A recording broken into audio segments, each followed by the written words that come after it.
Bueno, buenas tardes. Vamos a dar inicio. Les doy la bienvenida formalmente a todos y a todas a este espacio. Antes de comenzar, les voy a solicitar que mantengan silenciados sus micrófonos y en caso de que haya alguna dificultad técnica, que apaguen las cámaras para garantizar la estabilidad de la conexión. Les agradezco por su presencia en esta que va a ser la última conferencia del año 2022, organizada por el Grupo de Estudios Aristotélicos.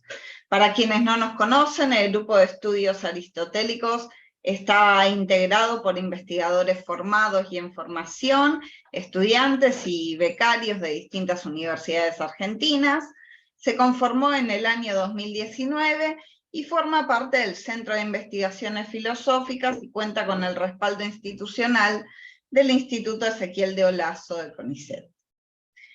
Este ciclo de conferencias, en el cual se inscribe la actividad del día de hoy, comenzó a desarrollarse el año pasado, a comienzos de año, y desde entonces hemos tenido el gusto de reunir a algunos de los más importantes estudiosos a nivel mundial de la antigüedad clásica en general y en particular de la obra de Aristóteles.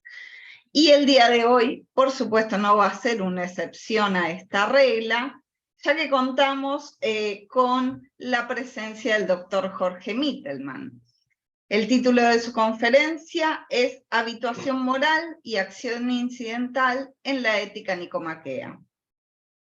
Antes de dar inicio a su conferencia, permítanme hacer una breve presentación de su obra y de su trayectoria.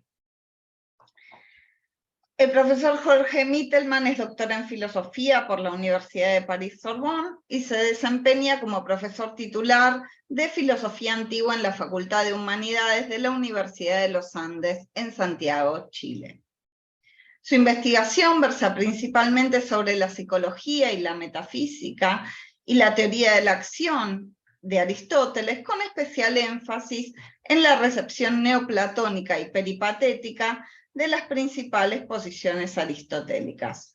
Su obra publicada discute paradojas en torno a la definición del alma y a la noción aristotélica de vida, en diálogo con Alejandro de Afrodisia, Filópono y Porfirio, entre otros autores antiguos.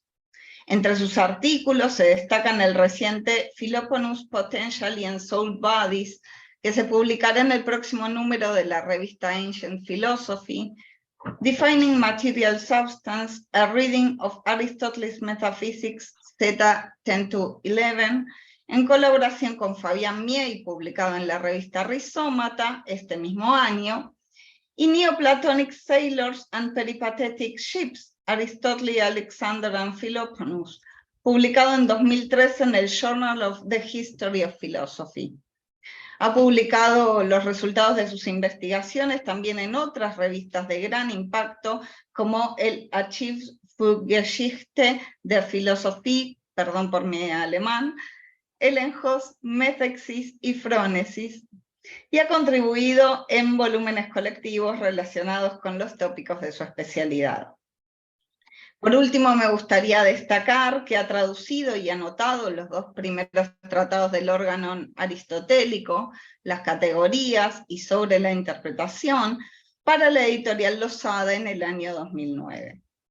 El doctor Jorge Mittelman está aquí presente y en nombre de todo el grupo de estudios aristotélicos le agradezco enormemente su generosidad a la hora de aceptar esta invitación y le cedo el uso de la palabra. Muchísimas gracias, María Emilia. Por el contrario, soy yo quien agradece este honor que me han hecho de invitarme a este ciclo tan prestigioso del Grupo de Estudios Aristotélicos.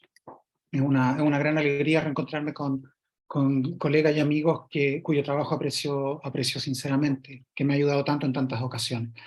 Bueno, voy a compartir una presentación que pienso que...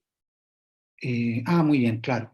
Tengo que ir para eso, tengo que ir a mi propia pantalla. No sé si en este momento se alcanza a visualizar ahí el título de la ponencia, ¿sí? Sí, Jorge. Perfecto. Entonces voy a ir adelantando, claro. Bueno, claro, mi exposición de hoy tiene que ver con con ciertas discusiones contemporáneas acerca de la especificación de la acción virtuosa en Aristóteles, ¿no? Y básicamente hay una alternativa allí que es muy didáctica para entrar en materia. La alternativa entre dos modos de comprender lo que hace virtuosas a las acciones que denominamos justas, valientes, piadosas, etcétera, ¿no? Y la alternativa la sintetiza de modo muy transparente Jacobus Basiliu, pero en general es aceptada por toda la literatura, digamos, los términos del debate al menos son compartidos. La primera alternativa, la primera opción dentro de esta alternativa es si acaso lo que vuelve virtuosa una acción tiene que ver con características intrínsecas de la propia acción, con entera independencia de la gente que implementa esas acciones. O bien, alternativamente, lo que determina el carácter virtuoso de una acción es el estado en que se encuentra la persona que la implementa, más que ciertas características de la propia acción. Más bien, el estado en que se encuentra la gente es el tipo de persona que realiza la acción la que le confiere valor moral, por así decir. Entonces, o bien son las acciones las que confieren valor a la gente, o es la gente el que confiere valor a sus acciones, ¿no? Y cada una de estas opciones da lugar a modelos alternativos de comprensión de lo que determina esa característica de las acciones, ¿no? Uno puede optar ya sea por un modelo de prioridad metafísica de la acción, según el cual los agentes son virtuosos en razón del tipo de acciones que escogen. Acciones dotadas de características virtuosas vuelven virtuoso a la gente, y no al revés. Y el modelo alternativo es el que destaca más bien la prioridad metafísica de la gente por sobre la acción, de acuerdo con la cual, con dicha prioridad, ¿no es cierto?, las acciones virtuosas se definen por referencia al tipo de agente que las implementa, ¿no? Las acciones son virtuosas si son ejecutadas por el tipo correcto de persona, digamos, ¿no? ¿Okay? Entonces la alternativa es bastante clara, porque la alternativa es, podríamos decir, lo que hay que decidir acá es si son las acciones las que hacen virtuosa a la persona o es la persona la que hace virtuosa a sus acciones. Y hay obviamente tenemos nosotros la intuición didáctica avalada por varios pasajes del segundo libro de la Ética Nicomaquea, que lo que se requiere más bien es que las acciones sean las que transfieren, por así decir, su carácter moral a la persona que las elige, ¿no? Eso es lo que podríamos decir que es una intuición didáctica, porque nadie es virtuoso de entrada, sino que más bien se vuelve virtuoso después de sufrir un cierto aprendizaje moral. De tanto, digamos, de tanto implementar cierto tipo de acciones, la gente termina asemejándose al tipo de elecciones que realiza. Entonces pareciera ser que eso supone una anterioridad de la acción por sobre la gente.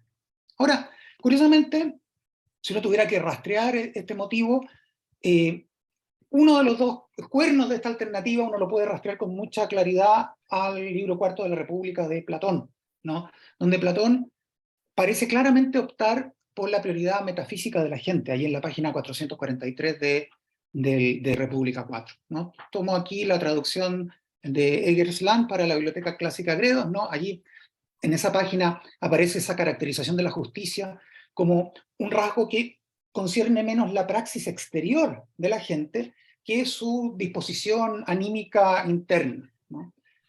Leo entonces la página 443D, dice allí Platón: tras tomar el control de sí mismo, ¿no? Arc Santa Auton Autu, ¿no? Tras tomar el control de sí mismo e impartir justicia entre las partes de su alma para hacerla resonar conjuntamente en un único acorde, ¿no? Ahí están esas tres partes del alma que, bueno, que resuenan conjuntamente, podríamos decir. Bueno, una vez que ha hecho eso la gente y que ha hecho resonar de modo conjunto las tres partes que componen su alma, el agente procederá en sus asuntos públicos y privados sin permitir que cada una de las partes que hay en él hagan, ¿no es cierto?, obras ajenas, ni que los distintos géneros de alma que en él reside usurpen, por así decir, la praxis que compete a las otras regiones de su alma, ¿no? Esa es la famosa polipragmicine, que es un indicio de desequilibrio psíquico, ¿no? Cuando las partes del alma, por así decir, se sobreponen unas a otras y no reconocen dominios de actividad separados, y tampoco una articulación interna que le da prioridad a la parte superior por sobre las partes apetitivas e irascibles, ¿no? Continúa diciendo allí Platón: quien alcance este tipo de unidad psíquica, ¿no? Quien de alguna manera philon genomenon geautoin, ¿no? Quien se vuelva amigo, quien concuerde consigo, tendrá por justa y bella, y así la denominará, aquella acción que preserve ese estado del alma y ayude a producirlo.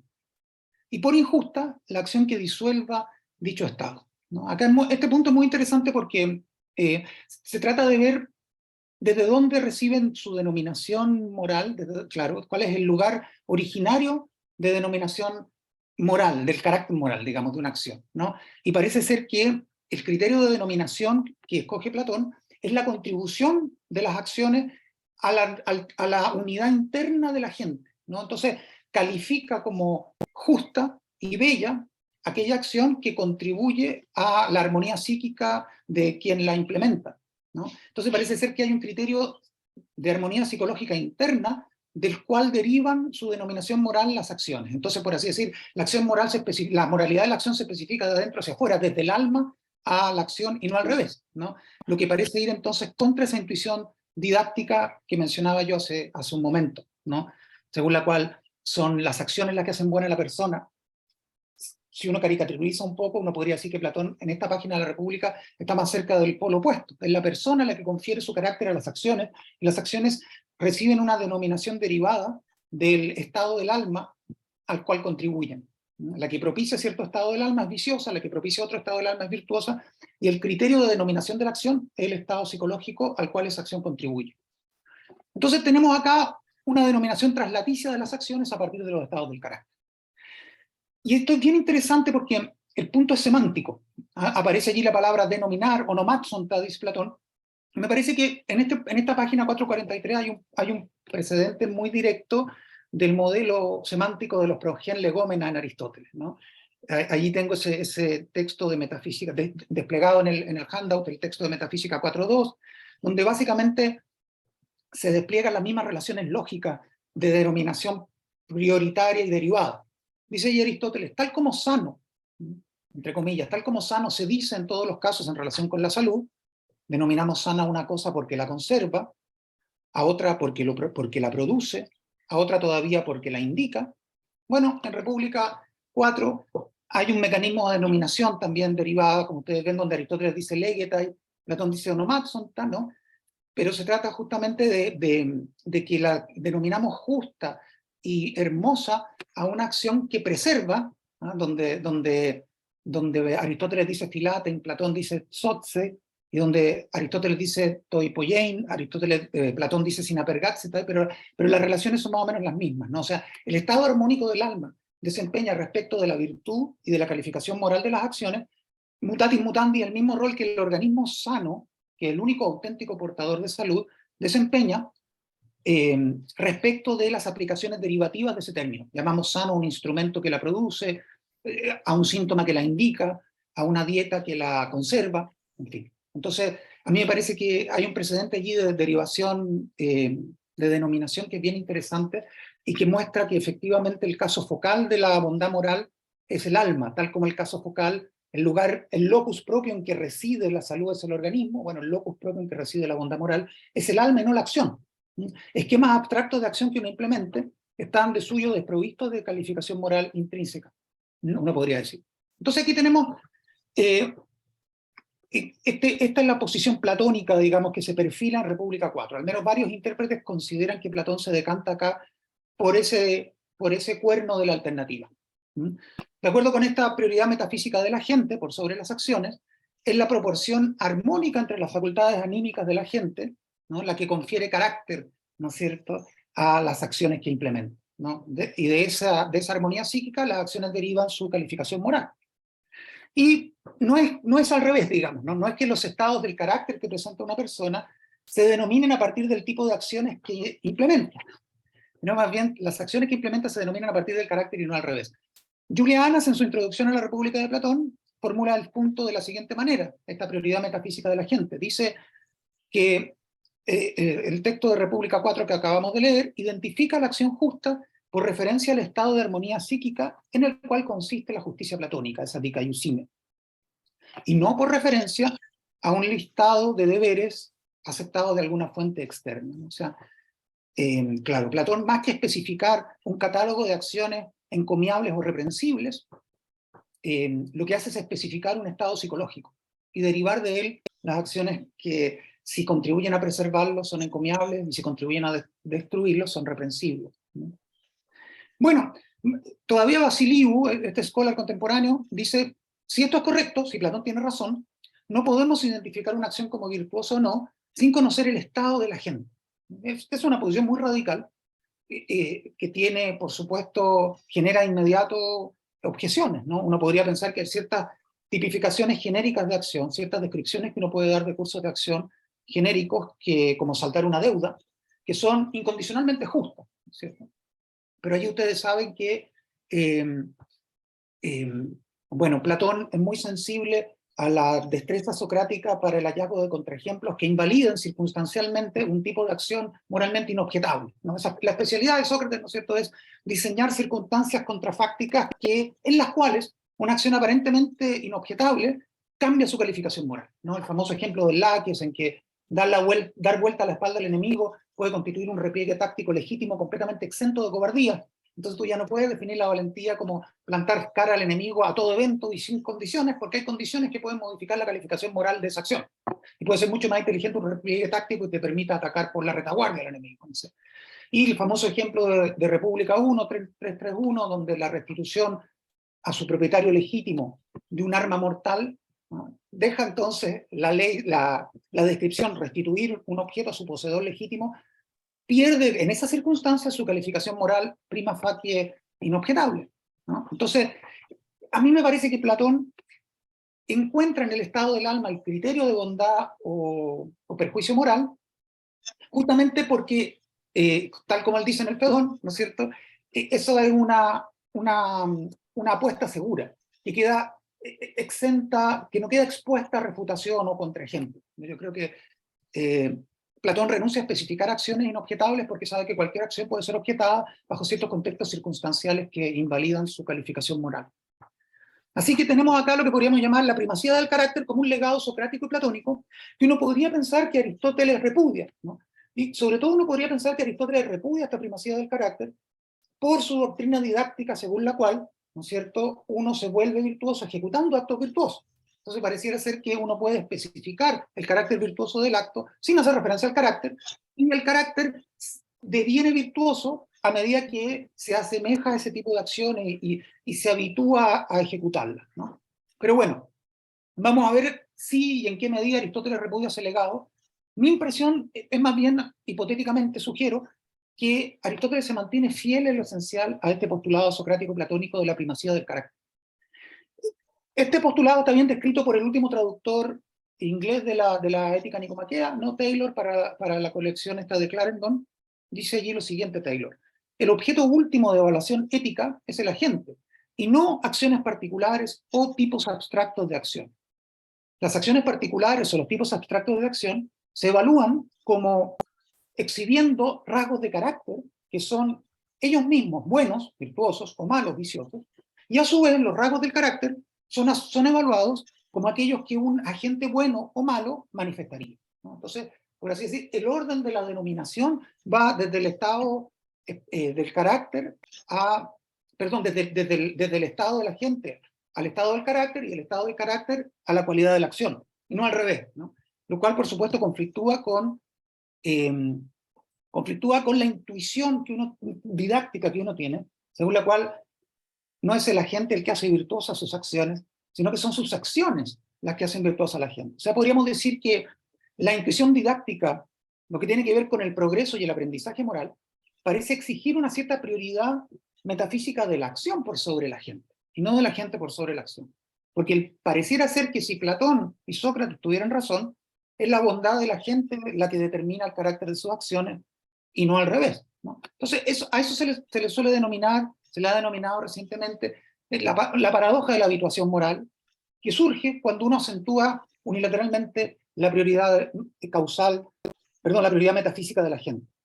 Y la paradoja se puede resumir un poquito en estos tres puntos, ¿no? Por una parte, la identificación y la repetición habitual de acciones de cierto tipo produce el estado del carácter correspondiente. Esto lo dice Aristóteles allí en el capítulo primero del libro segundo. Dice, en una palabra, resumiendo, ¿no?, es a partir de acciones semejantes que se generan hexeis, ¿no es cierto?, estados caracteriológicos del mismo tipo, ¿no? Son acciones de cierto tipo las que generan estados caracteriológicos de ese mismo tipo. Primera premisa, didáctica incontrovertible, podríamos decir. Pero la segunda premisa es la premisa socrática, que refleja la primacía del carácter. Y el problema es el siguiente, ¿no? Si las acciones de tipo F se identifican a su vez por referencia al estado del carácter en que se encuentre la persona que las implementa, bueno, la identificación de esas acciones va a ser circular, ¿no? Porque si yo defino como justa a la persona que implementa acciones justas, pero lo que define la justicia de la acción implementada es el estado en que se encuentra la gente que la implementa, parece ser que yo no puedo definir la justicia con independencia del estado en que se encuentra la gente. Pero pareciera ser que para cambiar de injusto a justo, para que una persona progrese moralmente, pareciera ser que esa capacidad de progreso moral requiere la identificación de tipos de acción con entera independencia del carácter en que uno se encuentra, ¿no? Entonces parece ser que uno está provisto, que esto requiere como un cognitivismo fuerte por parte de Aristóteles si uno quiere preservar el progreso moral, ¿no? Uno debiera estar equipado de una especie de radar que te permite rastrear en el mundo los tipos de acción que están dotados de valor intrínseco y asociar tu conducta a esos tipos de acción para asemejarte, para volverte tu portador de una característica que inicialmente recae sobre las acciones que eliges y no sobre tu elección. Lo que vuelve valiosa la elección, podría decir uno intuitivamente, es el contenido elegido y no la gente que lo elige, ¿no? Bueno, entonces, además, si uno adopta el punto de vista platónico de la prioridad metafísica de la gente por sobre la acción, parece ser que hay un problema de continuidad, porque no hay progreso moral. Acabamos de decir hace un momento que el progreso moral exige habituación, y la habituación exige a su vez la identificación de tipos de acción provistos de características morales intrínsecas, ¿no? Pero si es el alma la que confiere su carácter a la acción, parece necesario ser virtuoso para llegar a serlo, digamos, ¿no? Nadie llega a ser virtuoso si ya no lo es de antemano. Ese es el problema. Pareciera ser que no hay progreso moral en Platón. Si uno se atiene a la prioridad, si uno se atiene unilateralmente, si uno acentúa demasiado el motivo de la prioridad metafísica de la gente, parece que nadie puede nunca adquirir la virtud, porque la virtud requeriría justamente este imposible de detectar acciones provistas de características morales intrínsecas y adaptar la propia conducta o encarnar en la propia conducta esas propiedades morales que pertenecen primero a la acción y luego a la gente. Uno podría encapsular esto diciendo que, desde el punto de vista didáctico, uno diría acciones primero, virtudes después, ¿no? Son las acciones las que lo vuelven a uno virtuoso, el tipo de acción que implementa la que lo vuelve a uno el tipo de persona que es. Y desde la perspectiva platónica parece, por el contrario, que la denominación extrínseca que reciben las acciones como buenas o malas depende de qué tan buena o mala es la persona. Entonces ahí tenemos un esquema inverso. Virtudes primero, acciones después, digamos, ¿no? Bueno, pero la habituación moral parece requerir la prioridad metafísica de la acción, o sea, la capacidad de identificar una acción con independencia del carácter o del estado en que se encuentra la persona que implementa esa acción. Nuevamente Vasiliu resume esta dificultad en los siguientes términos. Dice, es imposible que a la vez, ¿no?, las acciones resulten virtuosas por el hecho de ser ejecutadas por agentes virtuosos y que a la vez los agentes resulten virtuosos en virtud del tipo de acción que realizan, ¿no es cierto? No puede ser que la transferencia sea bilateral. Algo debe tener prioridad, porque de lo contrario tenemos un problema de circularidad, ¿no? Bueno, este problema puede atenuarse. Hay maneras interesantes de atenuar este problema sin modificar el planteo inicial de la dificultad, que es una solución interesante que han adoptado algunos autores, que es distinguir entre prioridad metafísica y prioridad epistémica, ¿no? Una manera económica de resolver el asunto podría ser decir que, aun cuando por así decir, que la acción goza de prioridad metafísica, claro, que acciones primero, virtudes después, ¿no? Que el carácter de bueno o malo no pertenece en primer lugar al alma, sino en primer lugar hay acciones en abstracto que son buenas o malas, ¿no? O sea, es la acción la que tiene prioridad metafísica sobre el carácter. Pero el agente goza de una peculiar prioridad epistémica, es decir, en mi situación concreta de acción, más que dirigir la mirada hacia tipos abstractos, hacia cursos de acción abstractos que yo puedo implementar aquí y ahora, es mucho más rentable dirigir la vista hacia un agente paradigmático que suele acertar. Entonces, ese agente paradigmático que suele acertar me sirve a mí de criterio práctico para conformar mi conducta a su modo de elegir, ¿no? Pero entonces la gente goza de una cierta prioridad metafísica, una cierta prioridad epistémica, porque me hace detectar mejor dónde reside el bien. Pero el bien no reside en el agente paradigmático, ¿no es cierto? Es decir, porque la prioridad metafísica está en las acciones que la gente implementa y no en el estado en que la gente se encuentra. ¿Ok? Bueno, esa es una manera de resolver el asunto. Y aquí entramos, yo diría, en el corazón de la dificultad, Porque hay otra forma de resolver el asunto, que a mi juicio me parece teóricamente menos atractiva, pero que es la que tiene curso, la predominante en la literatura actual sobre esta cuestión, que el problema de continuidad, digamos, el problema de cómo una persona llega a ser virtuosa sin serlo de antemano, puede ser resuelto distinguiendo entre acciones virtuosas, por una parte, y actuar virtuosamente, por la otra. Y aquí hay libros muy recientes de Jiménez, el 2020 publicó un libro, Marta Jiménez creo que se llama, y también Sukaina Jirgi, y hay varios autores más que han acentuado esta distinción. O sea, las acciones de suyo son virtuosas o viciosas o indiferentes, pero esas acciones pueden ser implementadas a la manera del virtuoso o de manera defectiva, digamos, ¿no? Y uno puede encontrar, en palabras de Jirgi, yo creo que está la mejor exposición de esta alternativa. Dice Jirgi lo siguiente: yo defiendo una interpretación de Aristóteles, de acuerdo con la cual las acciones virtuosas se definen en términos de los buenos propósitos que ellas aspiran a realizar. O sea, las acciones están, por así decir, dotadas de un propósito interno que las cualifica moralmente, ¿no?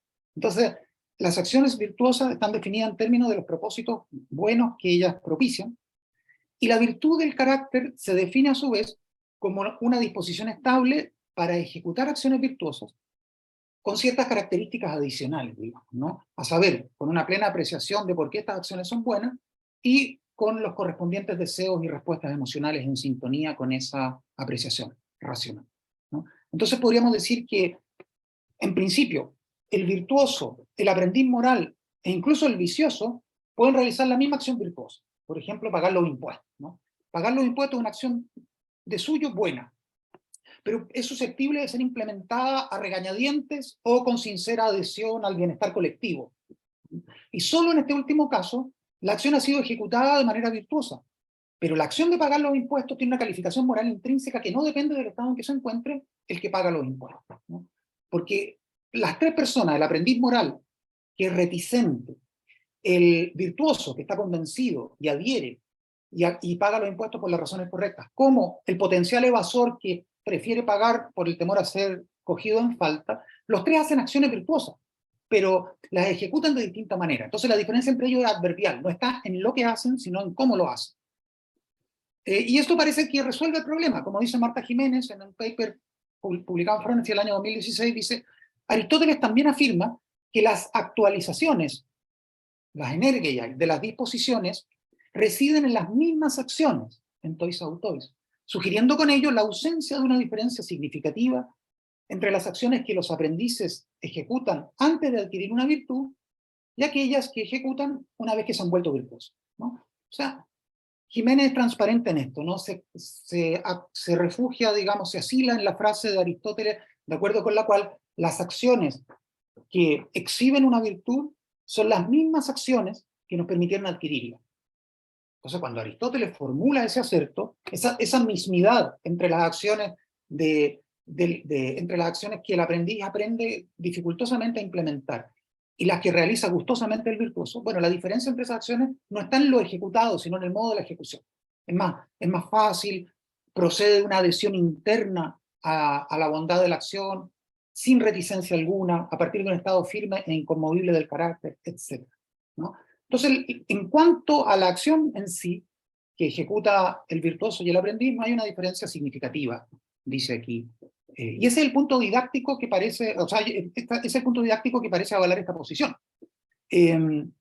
¿No? Que si queremos que haya progreso moral, parece ser necesario que el aprendiz y el virtuoso hagan lo mismo y que el virtuoso y que el aprendiz se vuelva virtuoso ejecutando las mismas acciones. Y aquí aparece esa mismidad. Aristóteles emplea la palabra mismo, ¿no? En tois autor. Entonces, como dice Jirgi, si uno platoniza acá, si uno acentúa la prioridad metafísica de la gente, ¿no? Bueno, Jirgi encuentra que esa posición no es convincente por lo siguiente. Basiliu, que es más bien platonizante, sugiere que el requisito de que una acción sea elegida por sí misma afecta tanto a la gente como a la acción. Tal que, si una acción es escogida por sí misma, bueno, eso afecta a la naturaleza de la propia acción. Basiliu dice por ahí que si uno ejecuta una acción solidaria por simple temor al castigo, la naturaleza de la acción ya no es solidaria, ¿no? Quien obra virtuosamente, perdón, quien ejecuta una acción virtuosa a regañadientes ya no ejecuta una acción virtuosa, ¿no? O sea, el modo de la ejecución incide sobre lo ejecutado. Esa es la tesis, podríamos decir, platónica. Mientras que se desmarca de esa visión Hirgi diciendo lo siguiente: es en este punto en que mi visión difiere de la de Jacobus Basili. Yo no veo por qué habríamos de pensar que la propia acción es diferente cuando se la elige por sí misma. Más bien, una acción virtuosa, como pagar los impuestos, que no es escogida por sí misma, no ha sido implementada de manera virtuosa, pero eso no hace que la acción sea menos virtuosa.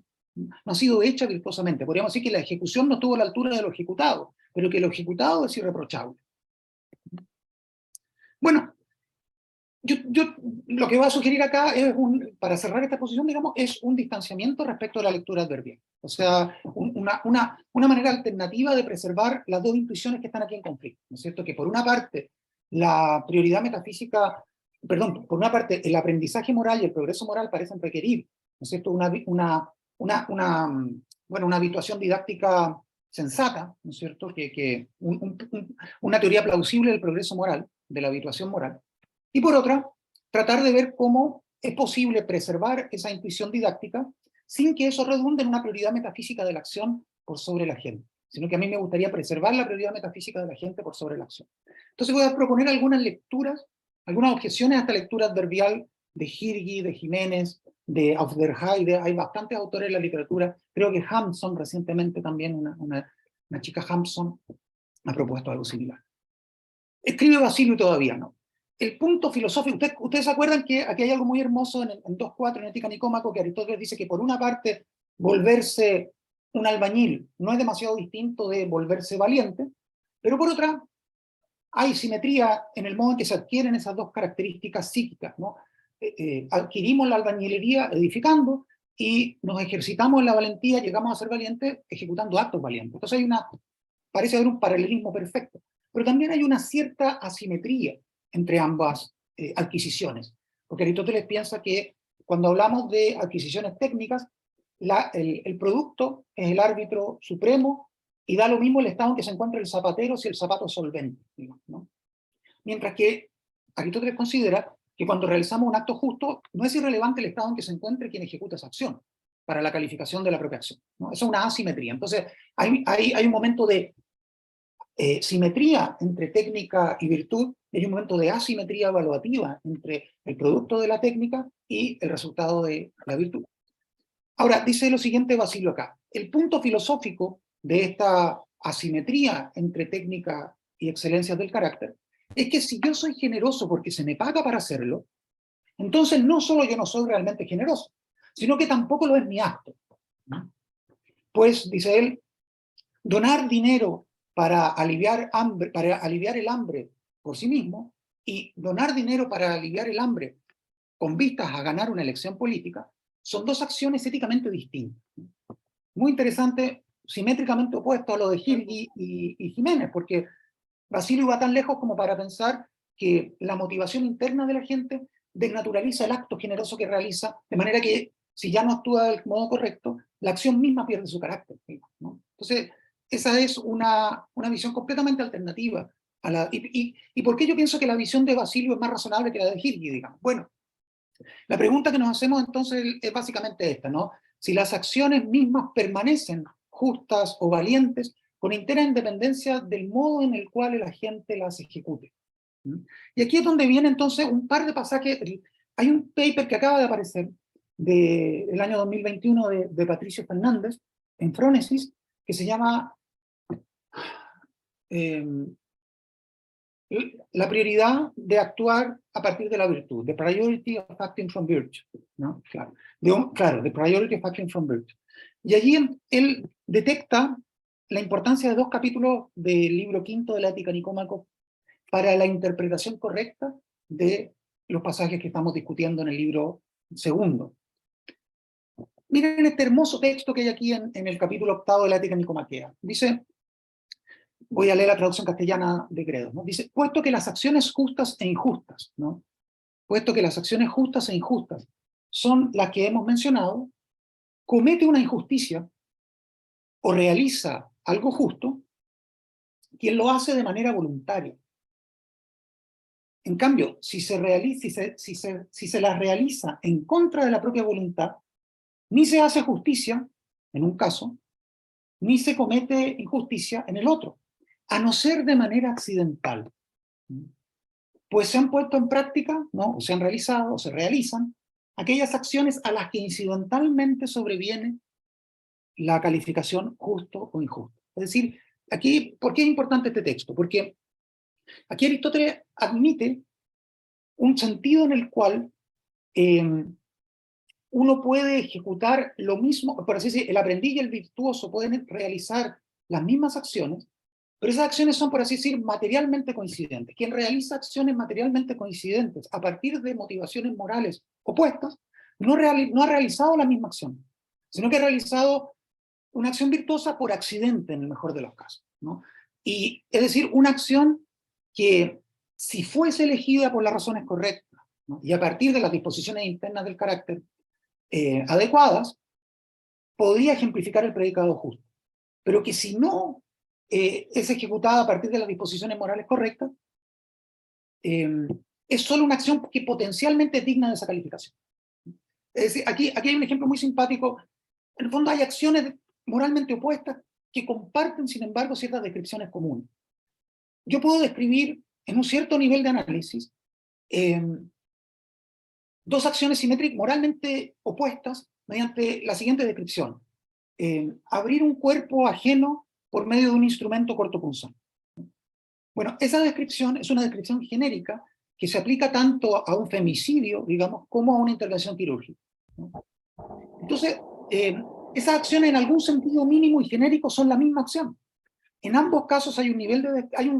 ambas acciones toleran ser descritas por medio de una descripción que aplica a ambas y que las caracteriza de un modo moralmente neutro, digamos, completamente haciendo abstracción de las enormes diferencias que fundamentan su calificación moral opuesta, ¿no? En un caso estoy salvando una vida y en el otro la estoy destruyendo, ¿no? Abrir un cuerpo ajeno mediante un instrumento cortopunzante. Ese instrumento puede ser un bisturí o puede ser un arma blanca, digamos, ¿no? Sin embargo, esas acciones son genéricamente las mismas. ¿Por qué esto es relevante? Porque podríamos decir que abrir un cuerpo ajeno mediante un instrumento cortopunzante es una de estas acciones a las que puede eventualmente sobrevenir la denominación justo o injusto. Son potencialmente receptivas de calificación moral. Entonces, cuando Aristóteles dice que nos volvemos justos realizando las mismas acciones, perdón, que las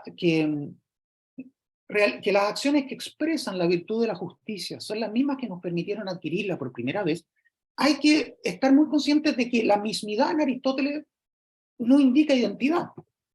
El predicado mismo se dice de muchas maneras, ¿no? Hay muchos modos en que dos acciones pueden coincidir. A mí me parece que el modo en que coinciden la limosna mal motivada, digamos, ¿no? Y la genuina acción solidaria es un modo genérico. Ambas comparten una descripción genérica, pero no ejemplifican o ilustran la misma virtud, ¿no? Entonces, bueno, a mí me parece que esto conecta con un precioso texto de Elizabeth Anscombe, muy famoso, que se llama On Brute Facts, ¿no? Acerca de hechos brutos. Ella hace notar cómo ciertos movimientos físicos son susceptibles de calificaciones más complejas que se montan, digamos, sobre esa infraestructura fisiológica. Y ella menciona cómo la traslación de un saco de papas de una locación a otra califica como compraventa de patatas, digamos, bajo ciertas condiciones institucionales muy precisas. Sin embargo, en contextos institucionales en que no existe la institución de la compraventa, esa traslación comercial puede ser descrita, digamos, la infraestructura física, que en ciertas sociedades puede ser descrita como un acto de compraventa, si uno prescinde del contexto institucional, ambos actos pueden ser descritos como una mera traslación física de un saco de patatas de un lugar a otro, ¿no? Bueno, aquí ocurre algo parecido, ¿no? Aquí ocurre algo similar en el sentido de que ciertos movimientos corporales que el soldado valeroso ejecuta sobre el campo de batalla son exactamente los mismos movimientos corporales que un mercenario ejecuta sobre el campo de batalla, ¿no? Entonces, efectivamente hay un nivel en el que ambos hacen lo mismo. Y uno puede pensar que el aprendiz moral que concurre a sus primeros combates y que aún no es del todo valiente, ¿no? ejecuta los mismos movimientos físicos que el soldado avesado, pero lo hace con una reticencia interior y dominado por un temor que ya no experimenta el soldado experto, ¿no? Entonces ahí tenemos acciones que podríamos decir son las mismas en un cierto nivel de descripción, pero eso es lo único que necesitamos para que haya progreso moral, ¿no? No necesitamos, por así decir, acciones intrínsecamente provistas de características morales con entera independencia del estado en que se encuentre el sujeto que las implementa. Lo único que requerimos son ciertas acciones que sean materialmente coincidentes con las que ejecutaría un virtuoso, ¿no es cierto?, a las cuales el aprendiz puede aprender a agregar gradualmente las disposiciones del carácter que calificarán esas performances, ¿no? Y aquí el último texto que leo es el también del capítulo 8 de la República, perdón, el capítulo 8 del libro quinto de la Ética Nicomaquea, donde Aristóteles dice en el fondo que quien paga una deuda de manera reticente y contra su voluntad, quien salda una deuda de manera reticente y contra su voluntad, no ha hecho algo justo, ¿no?, sino a no ser por accidente. De la misma manera, aquel que es forzado contra su voluntad a no pagar la deuda, ha hecho algo injusto, no ha hecho algo injusto, ni ha cometido acción injusta alguna, a no ser de manera accidental. ¿Cuáles son los análisis alternativos que uno puede hacer de este pasaje aristotélico? Bueno, Hirgi diría que donde quiera se ha saldado una deuda, se ha ejecutado una acción justa. Es decir, se ha realizado un acto virtuoso, si bien no virtuosamente. La diferencia es adverbial, y esa diferencia adverbial recae sobre el modo de la ejecución y no sobre lo ejecutado. Hirgi, entonces, lo dice expresamente, considera que no hay ninguna acción virtuosa que esté fuera del alcance de una persona fundamentalmente corrupta, porque puede ejecutar esa acción solo que de otra manera, con las motivaciones incorrectas. Basilio, en cambio, diría que quien realiza un acto virtuoso a regañadientes no ha ejecutado un acto virtuoso a no ser de manera accidental, ¿no? Y ahí sí el modo de ejecutar un acto recae sobre el acto ejecutado y lo desnaturaliza o modifica su índole, su calificación moral, ¿no? Bueno, me voy acercando ya al final de esta exposición. Perdón, se me fue una cosita, ¿no? Claro, a mí me interesa mucho el caso de la valentía en particular, me gustaría desarrollarlo en algún texto, porque aquí hay precedentes platónicos bastante claros de esto, ¿no? Aristóteles, en el capítulo 8 del libro tercero de la Ética Nicomaquea, rehúye lo que podríamos llamar una especificación puramente conductual de la valentía, ¿no? Y considera que las motivaciones inciden en la descripción de los movimientos corporales, digamos, ¿no?, que ejecutan los combatientes en el campo de batalla, ¿no? Y eso a mí me recuerda Protágoras, por una parte, ¿no es cierto? Y también el pasaje de República 430, en que Platón distingue entre el coraje bestial que se ha engendrado sin paideia, ¿no es cierto?, sin formación moral, y dice que eso merece otro nombre que valentía, ¿no? Es decir, podríamos decir que si denominamos valientes a esas acciones, hay pura homonimia accidental, digamos, ¿no? Reciben tal como podríamos decir, la acción que el valiente, prima facie valiente que el mercenario ejecuta, eso es valiente, no tiene de valiente más que el nombre, tal como la mano seccionada no tiene de mano más que el nombre, dice Aristóteles ahí en Metafísica, Z, ¿no? ¿Ok? Y fíjense qué interesante, porque aquí en Nicomaquea 3.8, escribe Aristóteles que, siendo la valentía un término medio en relación con las cosas que inspiran confianza y temor, en las situaciones establecidas, ¿no es cierto?, el valiente elige y soporta el peligro porque es honroso hacerlo así, y es vergonzoso no hacerlo. Pero el morir por evitar la pobreza, el amor o algo doloroso no es propio del valiente, sino más bien del cobarde, ¿no? Entonces aquí Aristóteles sugiere, a mi juicio, una discriminación motivacional entre conductas que podrían aparecer aparentemente idénticas, ¿no? Y Aristóteles discute otro caso en el cual la misma conducta militar puede ser obtenida por un general aplicando apremio a las tropas, cavando una trinchera a sus espaldas tan profunda que si huyen tienen la muerte garantizada, ¿no es cierto?, ¿no? Entonces, claro, esa conducta es la misma en este sentido débil, ¿no? Es accidentalmente valiente, no tiene de valiente más que el nombre. Entonces, a mi juicio, sin la motivación correcta no hay conducta valiente estricto sensu, sino que hay una aplicación derivada y traslaticia de la palabra valiente.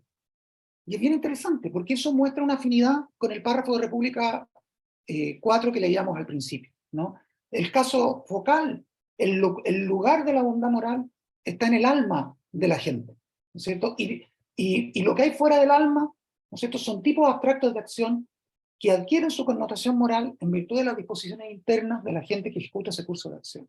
Entonces uno puede considerar que ciertos movimientos corporales suelen ir asociados, cuando son elegidos por las personas correctas, a la etiqueta valiente.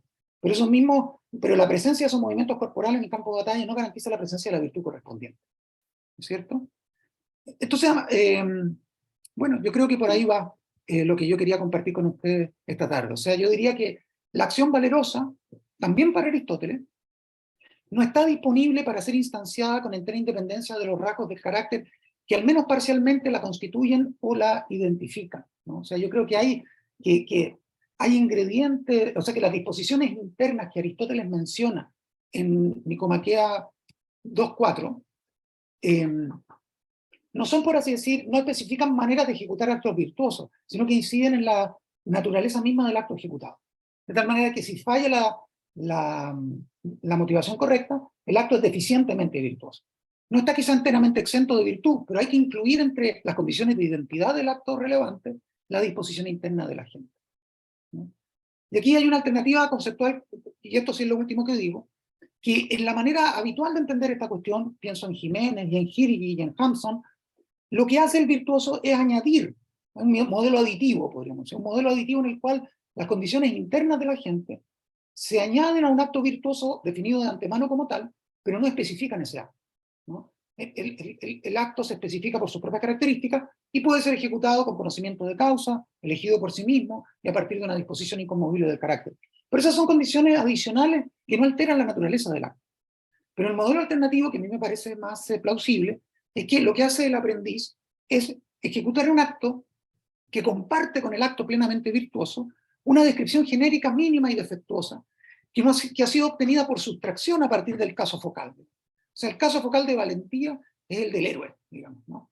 Y toda otra conducta que se denomine heroica y que parezca ser portadora de esa característica con independencia de la gente, bueno, esa denominación es traslaticia, digamos, ¿no? Y ha sido obtenida por sustracción a partir de el único sujeto posible de bondad moral, que es un agente concreto en acción, digamos, ¿no? O sea, y eso me parece una manera en que la intuición platónica del alma como lugar de bondad moral se puede preservar, ¿no es cierto? En vez de alojar la bondad moral en tipos abstractos de acción definidos con independencia del carácter. Bueno, eso es lo que tenía preparado para hoy. Le agradezco mucho la paciencia. Discúlpenme si me excedí en el tiempo asignado. Lo siento mucho. No, por nada. Muchas gracias a vos, Jorge, por tu minuciosa exposición, por todos los ejemplos que nos aportaste, que todavía sigo pensando. Tengo una serie de preguntas para iniciar este momento segundo de la conferencia, que es el momento del debate, pero quisiera preguntarle al público si alguien tiene alguna pregunta para hacer, si alguien quiere hacerla oralmente o si quieren exponerla a través del chat y yo la transmito. Eso como ustedes quieran. Hay una pregunta de Facundo Oviedo. Hola, ¿qué tal? Muy interesante. Quería preguntar nada más, dos cosas. Una es si, por lo menos en Platón, no hay como una visión aristocrática de la virtud, que no en términos de cuna, sino de nacimiento del alma, de que solamente son buenos aquellos que nacen virtuosos, por así decir. Y si con respecto a lo que se plantea en estos términos de las acciones virtuosas o viciosas de manera voluntaria o involuntaria, si no se modifica, por ejemplo, el caso que pienso es en el de Edipo, si bien es literatura, que él no sabe que está matando a su padre, ni sabe que se está acostando con su madre, pero merece pagar el castigo como si lo hiciera voluntariamente, como que se deja de lado en ese caso el hecho de su voluntad en el acto que comete. Y si en esta visión ya más moderna para los tiempos griegos, no hay una modificación de eso, y sí importa la voluntad, o el desconocimiento de lo que se hace. Era eso nada más. No, fantástico, muchísimas gracias. Son dos observaciones muy pertinentes. Bueno, muy importantes ambas. La primera es bien interesante porque yo creo que tiene que ver, aunque uno puede rastrear motivos aristocráticos en el Platón temprano, herencia sobre todo la desconfianza de Sócrates respecto de la democracia, de la opinión de la mayoría, de las asambleas demagógicas, ¿no? Hay también un motivo que quizás más importante todavía, que podríamos decir que tiene que ver con la paradoja del Menón. Yo creo que este problema del progreso moral reescenifica en sede práctica las mismas paradojas epistémicas que se plantean en el Menón. En el sentido de que la conclusión del Menón parece ser que nadie adquiere lo que no posee de antemano, digamos, ¿no? Que el único modo de adquirir algo es poseerlo en algún grado de entrada, ¿no? Porque a partir de un estado de absoluta carencia es imposible progresar hacia la adquisición, ¿no? Y claro, de alguna manera Aristóteles preserva ese insight, porque esa intuición platónica, porque pareciera ser que en la educación moral es muy importante contar con ciertas predisposiciones afectivas que permiten a la gente incipiente, ¿no es cierto?, orientarse en la dirección correcta, ¿no? Y sin ese equipaje de predisposiciones afectivas, es muy difícil que logre ser sensible a los argumentos del moralista, ¿no es cierto? Por eso es que no se puede, Aristóteles suele descalificar el argumento en ética, ¿no es cierto? Considera que el argumento tiene un valor bastante limitado y que hay todo un sustrato de predisposiciones afectivas que se trabajan de modo antecedente y que habilitan para comprender, curiosamente, ¿no? Entonces, claro, en ese sentido nadie parte de cero. Hay como una especie de círculo hermenéutico en la adquisición de la ciencia y en la adquisición de la virtud, ¿no? Entonces, claro, efectivamente, el progreso moral, podría uno pensar, si uno lo piensa a partir del modelo paradójico provisto en el Menón, el progreso moral no consiste en una adquisición ex nihilo, sino más bien en una especie de profundización, de toma de conciencia reflexiva respecto de las propias motivaciones, ¿no es cierto? Por ejemplo, en ir ganando un estado de mayor armonía psíquica, ¿no es cierto? En ir comprendiendo que lo que a uno lo habilita para actuar, ¿no es cierto?, son cierta armonización interna entre las potencias que desencadenan la acción en el agente, ¿no? Entonces, claro, digamos, la vida moral solo tiene sentido para gente que son de antemano sensibles a ese tipo de interpelaciones morales, ¿no es cierto? Y podríamos decir que una persona que fuese una especie de caso borderline psicopático, ¿no es cierto?, incapaz de toda empatía, bueno, esa persona no es sensible a argumentos morales ni puede progresar. O sea, en el fondo, también aquí nadie adquiere lo que no posea ya de entrada, en cierto modo, ¿no? Aunque hay una enorme diferencia entre ejecutar los actos del valiente como los haría el valiente y ejecutarlos de manera incipiente todavía, el progreso se basa en que de alguna manera el aprendiz contiene en sí las virtualidades que el valiente ya desplegó, ¿no? Y eso es lo que permite la continuidad del progreso moral, seguramente. Y lo del Edipo es fascinante porque a mí me parece que Aristóteles desarrolla su teoría de la imputación moral en el libro, y de la voluntariedad de la acción, en el libro tercero, sobre la base de la teoría griega del error trágico, ¿no es cierto? El hecho de que Edipo sea imputable y que él mismo se castigue, digamos, por acciones ejecutadas con un conocimiento defectuoso. ¿Ah? Bueno, yo creo que eso está en el marco de la descripción aristotélica del acto voluntario. Eso es transferido, digamos, ese modelo dramático es transferido al registro conceptual por Aristóteles cuando especifica que para que el acto sea voluntario, uno tiene que saber exactamente qué está haciendo, a quién, por medio de qué instrumento, ¿no es cierto?, bajo qué descripción, podríamos decir, el lenguaje contemporáneo, ¿no?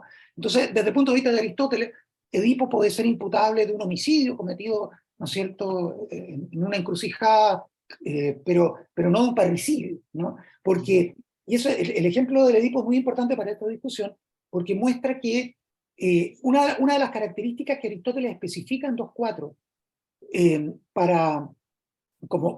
para la acción virtuosa es que dicha acción sea ejecutada con conocimiento por parte de la gente, ¿cierto? Entonces, cuando falta el conocimiento, no es que la misma acción continúe en pie, sino que la acción cambia de naturaleza, ¿no? Entonces pasa de parricidio a homicidio, si tú quieres, ¿no? ¿No es cierto? Entonces, la tipificación legal de la conducta exige considerar el tipo penal de la conducta cometida, incluye dentro suyo el conocimiento que la gente tuvo de lo que estaba realizando. Entonces, la acción, el conocimiento defectuoso, por así decir, lo que el conocimiento aporta a la acción no es un modo peculiar de ejecución, sino que ese modo de ejecución incide en la naturaleza de lo ejecutado. Entonces, si tú sustraes el elemento cognitivo, cambia lo que estás haciendo. No es que, por así decir, modifique el modo en que lo hace. Yo creo que un flanco de la lectura adverbial de Jiménez y Jirgi, un problema que sí en esa lectura, es que supone que si tú privas a la acción de estos ingredientes disposicionales de la gente, la acción puede continuar siendo la misma y solo cambia el modo de ejecutarla. Pero el ejemplo de Edipo que tú pones es un caso límite en el cual pareciera ser que la naturaleza de la acción, en la naturaleza de la acción incide el conocimiento que la gente tiene de ella. Eso es lo que te podría decir, así, reconociendo que tu pregunta es importante. Sí, muchas gracias.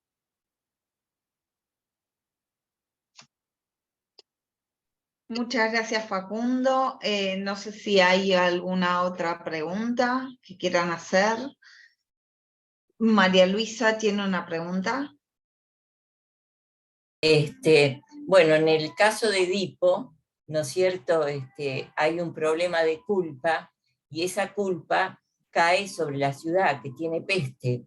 Entonces mi pregunta se refiere a qué papel tiene en la formación moral la comunidad en todo esto que hemos visto, en estos actos que son involuntarios, pero que provocan calamidades.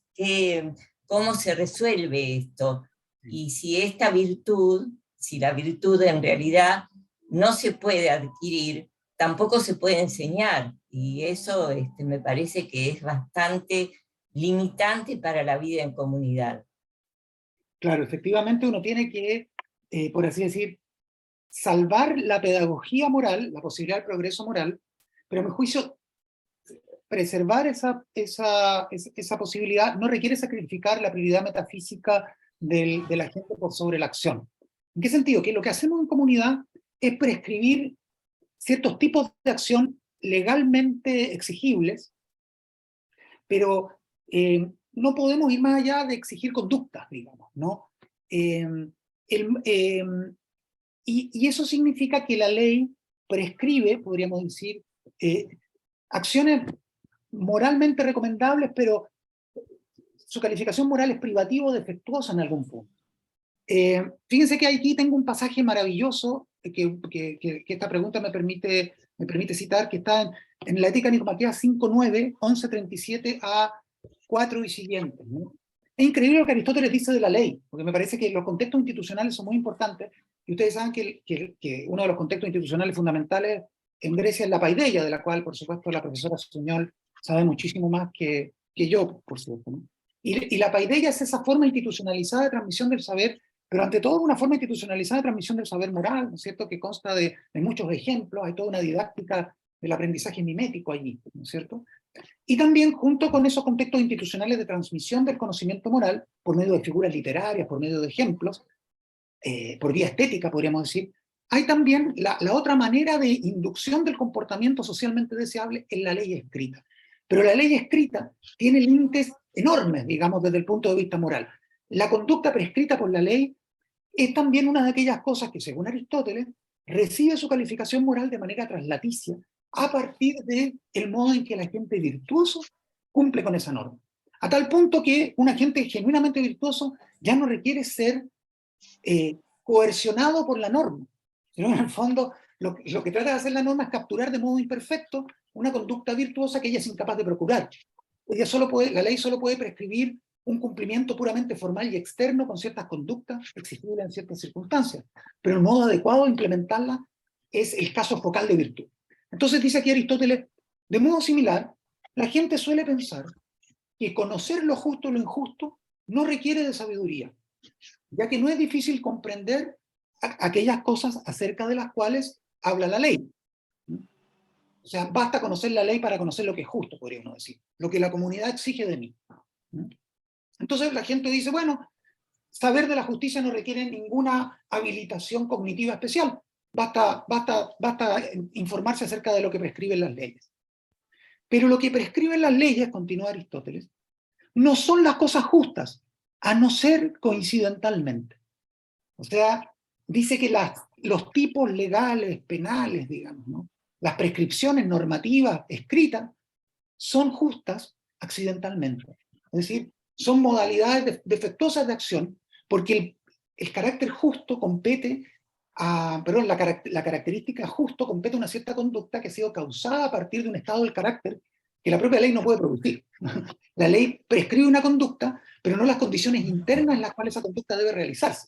Es ridículo que la ley diga el contribuyente debe pagar sus impuestos de buen grado y no de modo reticente, ¿no? Eso está fuera del arbitrio de la ley. Por eso está el célebre pasaje del Sísifo de Critias, donde se explica el origen de la divinidad como un esfuerzo por extender la vigilancia de la ley al foro interno, allí donde la ley no alcanza, ¿no?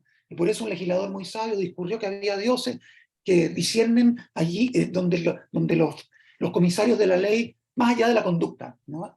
Inspeccionan el foro interno, esas divinidades, ¿no? Entonces, hay una conciencia muy aguda en Aristóteles de que los tipos legales de conducta prescrita son coincidentalmente justos, ¿no?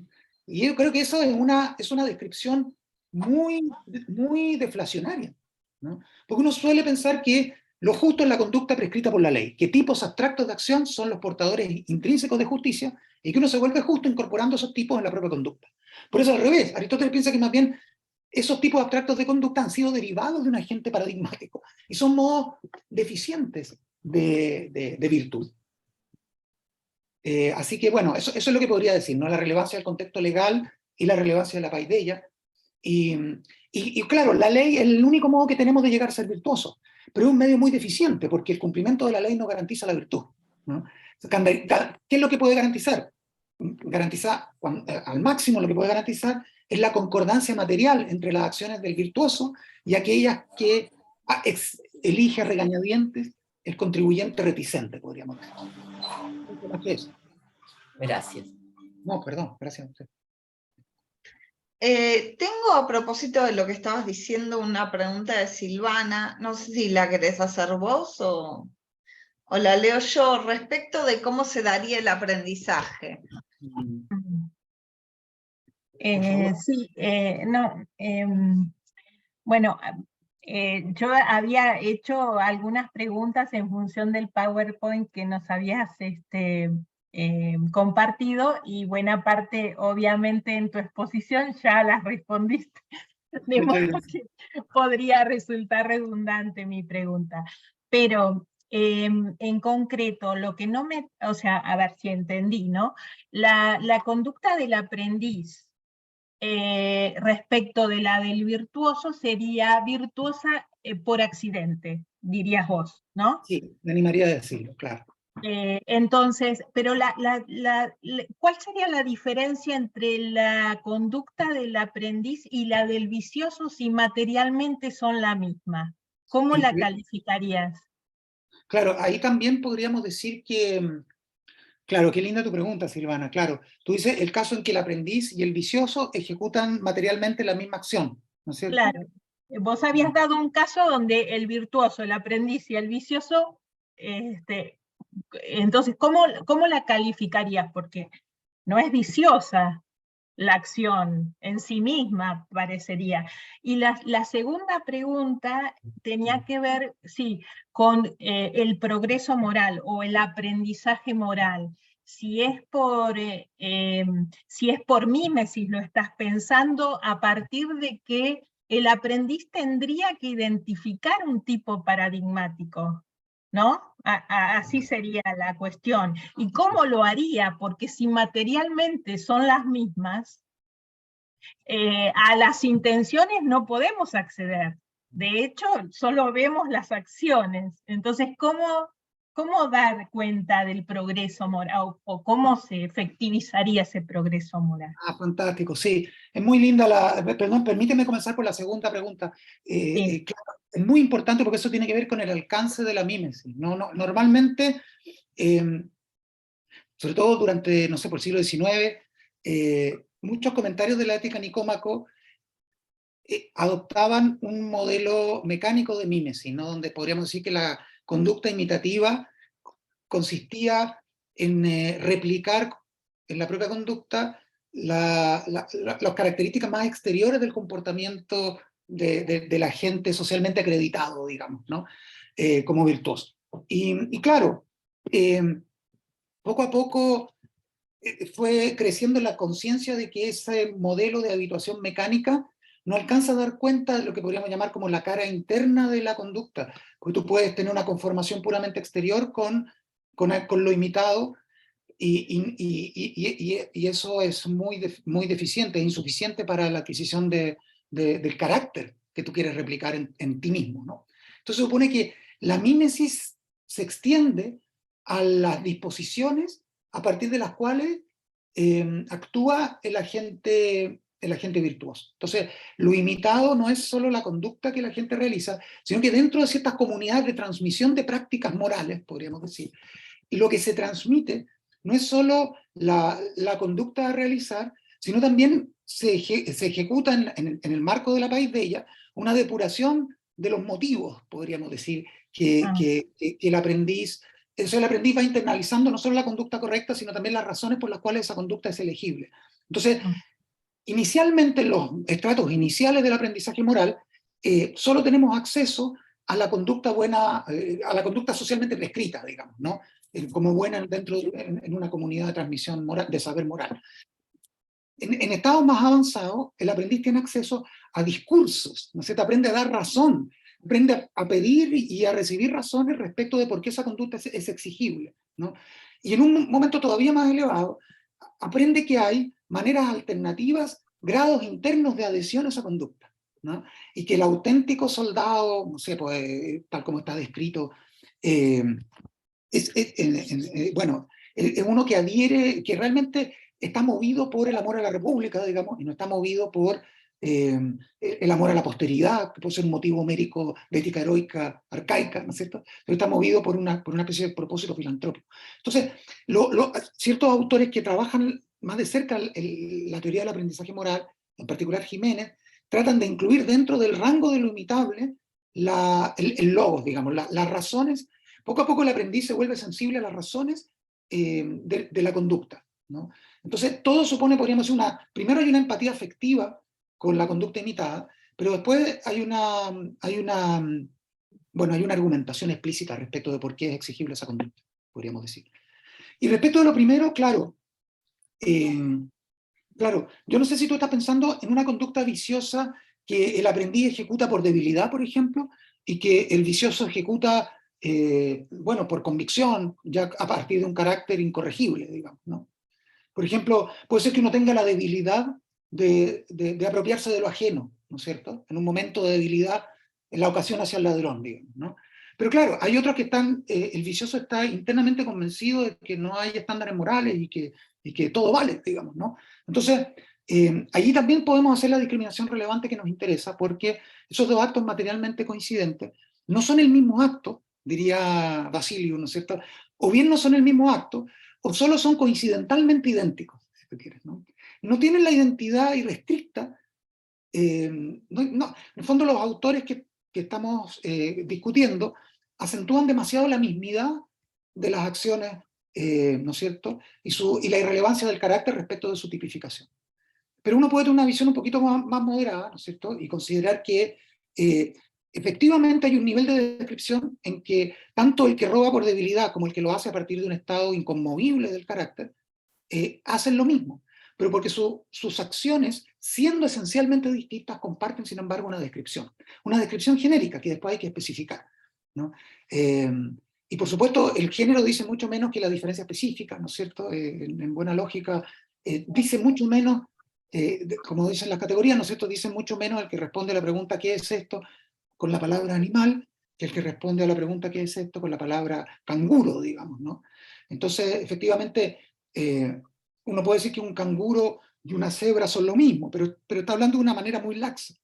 Del mismo modo uno puede decir que el vicioso y el aprendiz que tuvo una caída momentánea y puede ser rehabilitado, bueno, han hecho lo mismo, pero la mismidad es muy débil aquí, una mismidad genérica, podría uno pensar. Y estos autores giran mucho a cuenta de la frase de Aristóteles: las acciones que expresan una disposición del carácter son las mismas que nos permitieron adquirirla. Habría que cualificar mucho esa mismidad, yo creo, para entender bien esa afirmación de Aristóteles. Muchísimas gracias, muy clara tu respuesta. No, muchísimas gracias a ti.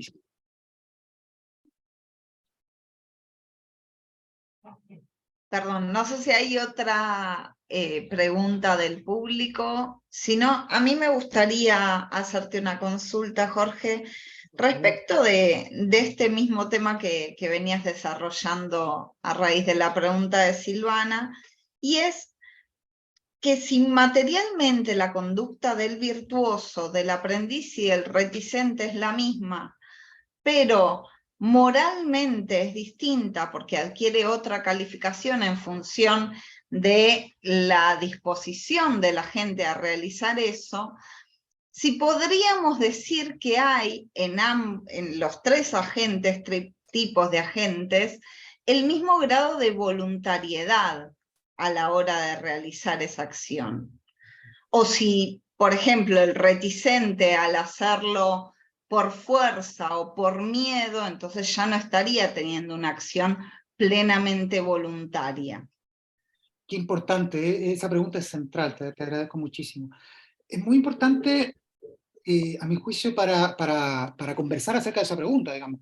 No pretendo como responderla exhaustivamente, digamos, pero para acercarse a lo que podría ser una respuesta, yo creo que hay que tener presente que la distinción entre lo per se y lo accidental es una distinción relativa en Aristóteles, ¿no? Casi todos los conceptos aristotélicos más abstractos son conceptos funcionales, ¿no? Que se especifican de distinta manera en función de aquello a lo que se aplica. Por ejemplo, Aristóteles es muy simpático esto en zoología. Aristóteles puede decir que una oveja es un genus, pero también puede decir que los animales son un genus en su conjunto, ¿no? Entonces, hay como niveles móviles en las articulaciones conceptuales del aparato aristotélico.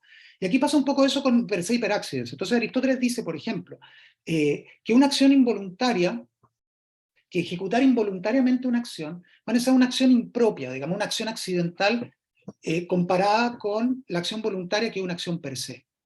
Entonces, si tú realizas una acción F voluntariamente, ¿no? Esa acción es per se F, digamos, ¿no? Es una acción justa per se, pero que si la haces por fuerza, es accidentalmente justa, en el sentido de que alguien te pone, podríamos decir, una pistola al pecho y te obliga a pagar tus impuestos, ¿no? Claro, has hecho en algún sentido, has cumplido con tu deber cívico republicano, pero lo has hecho bajo intimidación y amenaza, bajo coerción. Entonces ese acto es accidentalmente justo. En cambio, que lo hace voluntariamente, ese es un acto justo per se. Pero hay todavía un nivel posterior respecto del cual el acto voluntario se revela accidental. Y podríamos decir que ese nivel adicional es el nivel de la plena reflexividad de la gente virtuosa. Cuando la gente no solo paga sus impuestos voluntariamente, por ejemplo, movido por un buen sentimiento, sino que lo hace a partir de una disposición de carácter inconmovible, que ningún argumento va a modificar. Lo hace por sí mismo, y no por evitar alguna sanción tributaria, ¿no? Y lo hace de un modo no instrumental, digamos, ¿no? Y lo hace con pleno conocimiento de causa. Bueno, esa acción justa es sustantivamente justa, es el caso focal de acción justa, digamos, ¿no? Respecto del cual el pago impositivo meramente voluntario se revela como justa accidentalmente. Entonces, los niveles de clasificación son móviles. Entonces, se podría decir que, claro, que a mí me parece que la acción involuntaria es impropiamente una acción, no es un caso propio de acción. Entonces, la acción forzada no puede atribuírsela en propio a la gente que la ejecuta, digamos, ¿no? Casi es correa de transmisión de una determinación ajena, el que procede bajo esas circunstancias apremiantes, ¿no? Bajo coerción. Pero a su vez una acción espontánea, pero que no proviene de estas tres características, es, podríamos decir, accidentalmente virtuosa comparada con el caso focal de virtud, en el cual la gente procede con estas tres condiciones que nos sentimos tentados a denominar adicionales, pero estaríamos ya comprometiéndonos teóricamente con una cierta opción si decimos que esas tres características, con conocimiento de causa por sí mismas y a partir de un estado firme del carácter, son condiciones adicionales, porque normalmente en la literatura se lee esto, ¿no? Aristóteles especifica en Ética Nicomaquea 2.4 ciertas condiciones adicionales que si están presentes, la acción no solo es virtuosa, sino que ha sido virtuosamente ejecutada. Bueno, eso es justamente lo que hay que discutir, porque a lo mejor esas condiciones son constitutivas de la acción virtuosa. Y los tipos legales, los tipos de conducta dispuestos por la ley, dice Aristóteles, son solo coincidentalmente virtuosos, porque el caso focal de virtud está en el agente que actúa con esos tres ingredientes, digamos, ¿no? Y no hay virtud, en sentido estricto, fuera de esos contextos de acción. La virtud reside en el alma, que es la interpretación platónica. Es un estado del alma, ¿no? Entonces la justicia no es ante todo una propiedad de la acción que uno ejecuta, sino una propiedad del estado en que se encuentra el ejecutante, digamos, ¿no? Claro. Entonces, el caso que tú dices por así decir, es muy bonito porque tú introduces un cuarto caso, ¿no? Tenemos el agente reticente, el agente virtuoso, el agente vicioso, pero tú has introducido lo que podríamos llamar un agente completamente incidental. Alguien que de agente no tiene más que el nombre, digamos, ¿no? Porque en realidad cuando uno descubre el contexto mayor de la acción se da cuenta que su acción no es suya, es la de la persona que la apremia, de alguna manera. Bien, y entonces en ese sentido, ¿cuál sería la función educativa que tiene la ley? Porque Aristóteles insiste en esto en Política 7, que la ley tiene una función educativa. ¿En qué medida puede educar al ciudadano la ley?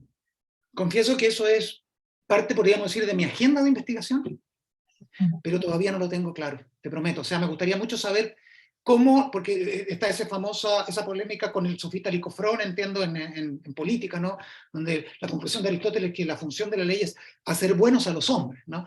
Y claro, podríamos decir que es un objetivo extremadamente ambicioso y la verdad es que todavía no veo cómo eso pudiera ocurrir, porque uno tiene esta visión intuitiva del orden legal, que podríamos decir, todavía es la que acabamos de ver en Ética Nicomaquea 5.8, ¿no? Donde los tipos legales, las conductas prescritas en la legislación positiva, son accidentalmente virtuosas, digamos, ¿no? O reciben su denominación de manera traslaticia. Entonces, todavía no veo cómo la ley puede adquirir ese rol sustantivo en la formación moral. Quizá ustedes me pueden ayudar con eso, pero yo todavía no, sinceramente no lo veo claro. Sí, también aparece en Ética Nicómaco 10.9 esta idea de que la ley fomenta, exhorta hacia las prácticas de la virtud, dice concretamente Aristóteles. Hacia las prácticas de la virtud. Claro, uno podría pensar que es una especie de instrumento auxiliar de la paideia, ¿no es cierto?, que codifica ciertas conductas que suelen ser implementadas por agentes virtuosos, pero que de suyo están desprovistas de calificación moral intrínseca, podríamos decir, que solo la adquieren cuando son ejecutadas en las circunstancias correctas, con las motivaciones adecuadas, con conocimiento de causa, etc. Son como esqueletos de acción, podríamos decir, ¿no? Que solo bajo esas condiciones encarnan virtudes. Entonces uno podría pensar que es como una prótesis, una cosa así, ¿no? Que, por ejemplo, nadie puede volverse bueno memorizando un código legal, ¿no? Nadie puede educarse a sí mismo leyendo la ley, sino probablemente la ley es un instrumento auxiliar dentro de una praxis de paideia más amplia, ¿no? Que involucra otros modos con naturalidad, con lo bueno, en fin, con lo justo, con lo pío, con todos esos predicados socráticos, ¿no es cierto? Muchas gracias. ¿Hay otra pregunta? ¿Alguien tiene otra pregunta para hacerle a Jorge?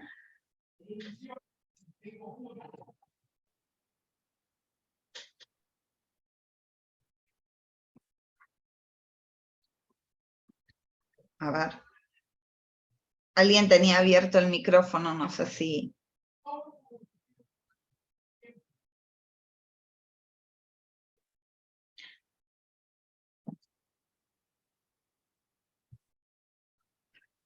Bueno, si no hay otra pregunta, entonces me parece que podríamos cerrar la conferencia. Te agradecemos muchísimo por tu participación, por tu disposición. Yo me quedaría charlando de esto toda la noche, la verdad. Fascina. Qué lindo, son temas maravillosos, donde hay muchos puzzles y muchas paradojas que resolver, claro, muy, muy bonito, muy interesante. Bueno, Viviana ha trabajado mucho estas cosas también, ¿no? Política, poética, retórica. Sí, pensaba en la importancia de que tiene la habituación, la educación, la formación de los ciudadanos es central para que sus acciones terminen siendo virtuosas. Y hay toda una discusión sobre si la música efectivamente forma el carácter o no.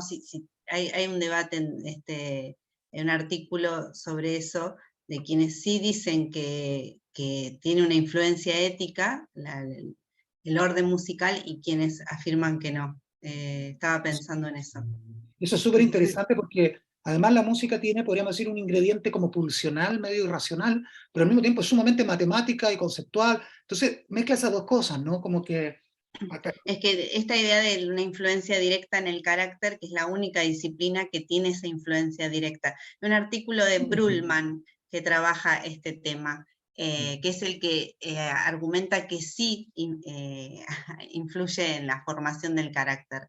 De una manera no proposicional, podríamos decir, ¿no es cierto? O sea, ahí no hay mediación discursiva, sino que entra, no sé cómo, digamos, estéticamente, claro. Sí, voy a buscarlo porque quizá pueda interesarte ese debate, digamos. No, estaba pensando en eso, precisamente. Gracias.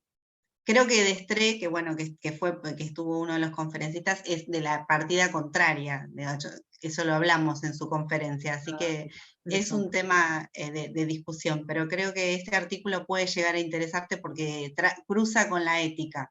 Bueno, te agradezco mucho la referencia. No, igual aprovecho para agradecerte a vos, que fue espectacular, súper clara, muy, muy, muy enriquecedora tu conferencia. No, les agradezco muchísimo. Soy yo el agradecido. Sí. Me parece que yo interrumpí, pero que hay alguien que quiere preguntar algo, me pareció ver. Sí, Jaime de Rosas, si querés hacer tu pregunta. Muchas gracias. Hola, hola, profesor. Yo tengo una pequeña pregunta, muy breve. Muy clara la exposición, muchísimas gracias. Mi pregunta es respecto a lo primero que está exponiendo acerca de Platón.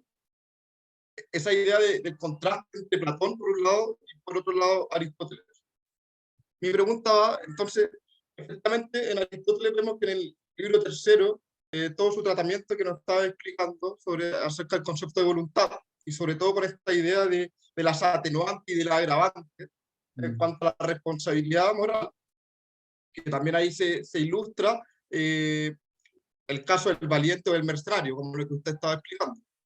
Entonces, mi pregunta va en que pareciera que en Aristóteles, entonces, el juez precisamente va a juzgar ex post, lo que es precisamente el instrumento de la justicia correctiva. Pero, ¿qué pasa en el caso de Platón? Porque si Platón lo que está juzgando no es si puede haber una acción accidentalmente buena, en realidad lo que está juzgando es el estado caracterológico de la gente. Entonces pareciera que el juez ahí lo que está juzgando ya no está jugando ex post, en cierta medida, está jugando ex ante. Qué bonito, qué interesante. Entonces, ahí mi pregunta vendría siendo, dado que para Platón entonces no habría atenuante o agravante en estricto rigor, porque lo que importa es el estado caracterológico de la gente, mi pregunta vendría siendo, siento que a lo mejor, no sé, siento que a lo mejor para Platón está juzgando, o sea, me parece como raro decir que para Platón no le importa esta atenuante o esta agravante. O sea, yo creo que Platón no sería tan fantástico, ¿o no? No sé. Sí. Por eso tengo muchas dudas, por eso mi pregunta. No, te agradezco, Jaime. Sí, yo creo que efectivamente no sería tan drástico, porque en el fondo lo que hace el juez es intentar determinar si cierta conducta cae bajo una cierta figura legal, ¿no es cierto? Lo que pasa es que obviamente siempre hay una brecha entre la norma y el caso, y lo que hace el juez es tratar de subsumir el caso bajo la regla, ¿no es cierto? Más o menos, a grandes rasgos. Y claro, tú dirías, bueno, pero para eso pero eso exige, por supuesto, que haya cuerpos legales y jueces que lo interpreten. Pero claro, Platón no necesita negar eso, y podríamos decir una tesis filosófica que considera que el caso, el lugar prioritario de la bondad moral no son los tipos de acciones legalmente exigibles, sino los estados del carácter, bueno, no necesita negar que los tipos legales estén desprovistos de virtud, sino solo tiene que afirmar que son casos traslaticios de virtud, que podríamos decir que son esquemas de acción que solo se cargan de contenido moral en virtud de, el estado del carácter de quien implementa esos esquemas. Y claro, no es que, por así decir, haya que suponer un tribunal platónico absurdo que juzga sobre las motivaciones internas de la gente y se desentiende por completo de las acciones implementadas. Por eso tenemos códigos, y uno se atiene a los códigos, y los códigos nos proporcionan un mínimo, por así decirlo, un mínimo conductual legalmente exigible y sancionable, ¿no es cierto?, con penas y castigos y recompensas. Pero lo que Platón insiste más bien no es que, por así decir, la norma legal esté desprovista de valor moral, sino que más bien su valor moral deriva de este locus fundamental de la bondad, que es el estado caracteriológico. Y además a esto Platón añade una enorme confianza en que si uno es el tipo correcto de persona, uno realiza el tipo correcto de elecciones, por así decirlo. O sea, si uno determina antes, ex ante, como dices tú, el estado psicológico correcto, uno se convierte en un agente moralmente confiable, digamos, ¿no? Va a tender a acertar en lo que elige. Entonces, más que tratar de volcar la atención hacia las cosas sobre las cuales recaen las elecciones, que son potencialmente infinitas y están afectadas por contextos que podrían modificar su calificación moral, Platón propone volver la mirada hacia el alma, porque asegurando el estado del alma, aseguran la calidad de sus elecciones. Y no al revés, por así decir. O sea, asegurando una nómina de objetos de elección, no garantiza, por el mero hecho de prescribirlos, que la gente esté a la altura de esas prescripciones, digamos, ¿no? Entonces Platón, como siempre Platón buscando lo más seguro, como en el Fedón, ¿no es cierto?, la segunda navegación, la que está más apegada a las costas, ¿no es cierto?, no internarse más adentro, lo más seguro es velar por aquello que está en nuestro poder, que es la armonía interior de nuestras pulsiones, ¿no? Y que la razón gobierne. Y si la razón gobierna y no el apetito o no la furia, digamos, ¿no?, la brújula debiera andar bien, ¿no?, de adentro hacia afuera, digamos. Pero eso no significa que los cuerpos normativos estén desprovistos de virtud, sino que más bien son lugares derivados, apoyos, lugares vicarios de referencia moral. Muchísimas gracias, muy claro, profesor. No, gracias. Gracias.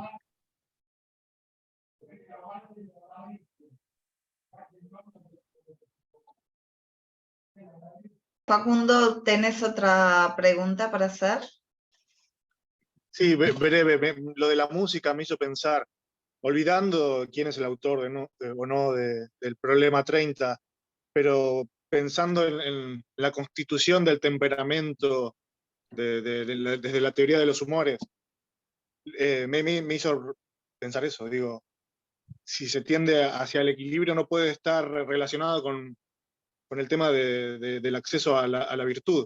Como si hay un desequilibrio humoral, hay, no sé, si puede haber menos responsabilidad en las acciones o no. Se me vino hacia la mente pensar el tema de la influencia de la música en el comportamiento, como también en el problema 30, bueno, olvidando esto, si eso no de Aristóteles el texto, si también en la constitución de la personalidad, del temperamento, no hay una influencia en el propio comportamiento de las personas y con respecto a este acceso a la virtud. No sé si fui tan claro, Sí. pero...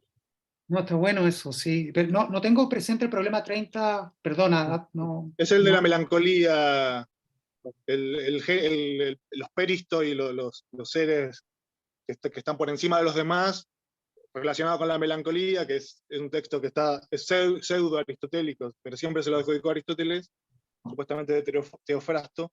Pero bueno, hay una preocupación por esto, por la fisiología. constitución de la personalidad con respecto al temperamento, que es algo que se da naturalmente. Se puede equilibrar por medio de ciertas técnicas, pero bueno, pensaba esto desde la virtud, cómo la influencia de esta constitución propia de la naturaleza de las personas influye en el comportamiento. Si uno está equilibrado en la mezcla de los humores, quizás tiene más posibilidades de ser virtuoso.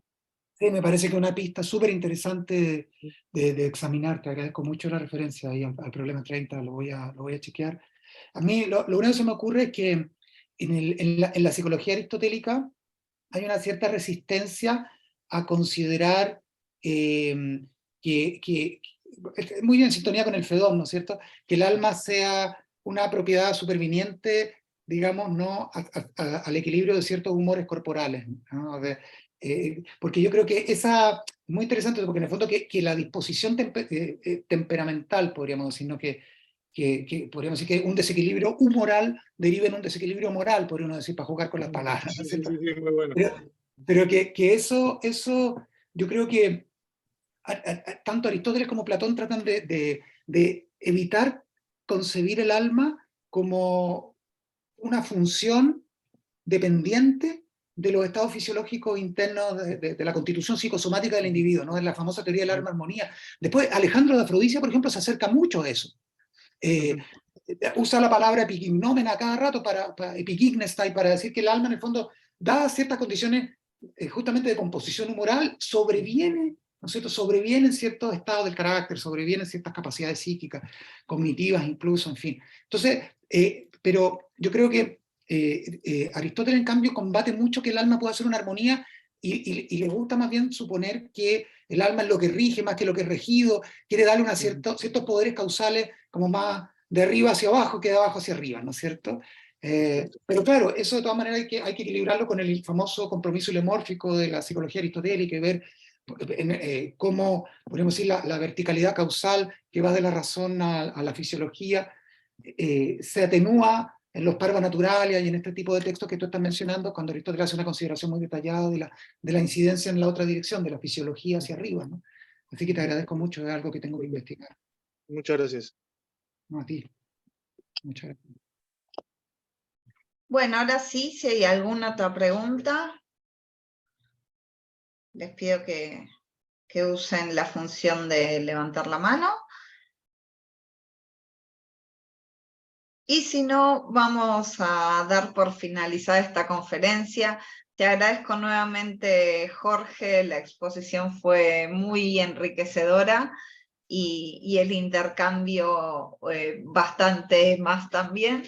Así Muy que, enriquecedor para mí, muchas gracias. De frentón, de todo corazón, muchas gracias.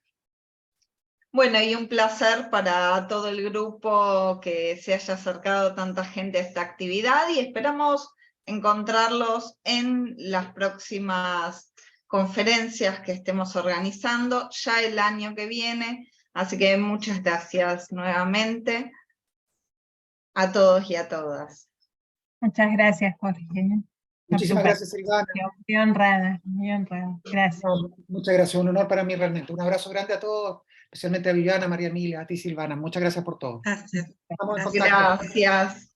Gracias a Placer.